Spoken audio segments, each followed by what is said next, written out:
सकते हैं। ईश्वर के प्रति सम्मान की बात आई तो गुरुजी मैं एक बात आपसे पूछना चाहूंगा कि अक्सर लोग जिस प्रकार से अपना हाथ दिखाने में विश्वास करते हैं, सर कर्म बड़ा होता है या धर्म बड़ा होता है? हाँ, ये बहुत उलझन वाला क्वेश्चन आपने पूछा है, लेकिन मैं बताना चाहूंगा कि एक मनुष्य जन्म लेता है तो अपना प्रारब्ध लेके आता है इन रेखाओं में।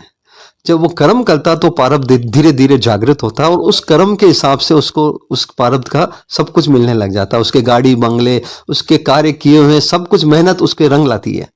ठीक है, वो प्रारब्ध का कर्म, जब उसने कर्म किया है, घर बैठेंगे तो कोई कर्म फल नहीं देगा, आपको मेहनत करनी पड़ेगी। दूसरा, अगर हम कर्म के साथ धर्म को जोड़ लेंगे तो वो प्रारब्ध और अच्छा हो जाएगा और वो धर्म पुण्य करने लग जाएगा और वो कर्म 10 गुना वृद्धि करने लग जाएगा। तो मेरा ये धर्म और कर्म दोनों एक दूसरे के पूरक हैं और हमें धर्म को भी मानना है और अपने कर्म भी करना है। ईश्वर की भक्ति भी करनी है और कर्म भी करनी है। तो ईश्वर की भक्ति आपको दिशा और दशा बदल देगी, आपको एक सही ट्रैक पे ले जाएगी, उस कर्म को गलत नहीं जाने देगी। हो सकता है जैसे मान लीजिए आप आज आपका एक्सीडेंट होना है, मैं नहीं मान सकता कि कब होना हुआ, मेरे जैसे हजारों ज्योतिष भी ये पॉइंट नहीं निकाल पाएंगे कि किस समय किस घड़ी में आपका एक्सीडेंट होना है। वो मेरे अस्थिमल जी महाराज साहब के पास वो दिव्यास्त्र था।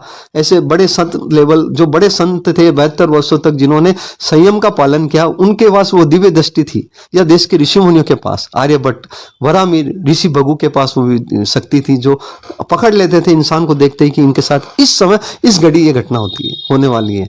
तो वो धर्म की प्रेरणा देते थे और वो धर्म करते ही वो बदल जाते थे, वो घटना दूर हट जाती थी। जैसे बहुत बड़ी हड्डी टूटने वाली किसी शरीर की, कुछ भी एक्सीडेंट होके, तो वो कील लग के ही रह जाएगी, मतलब सुई के बराबर उसको चोट लगेगी, उससे ज्यादा नहीं लगेगी। ये धर्म काम करता है और धर्म अगर आपका साथ दे देगा तो कर्म अपने आप आपके सुधर जाएंगे, मेरा मानना।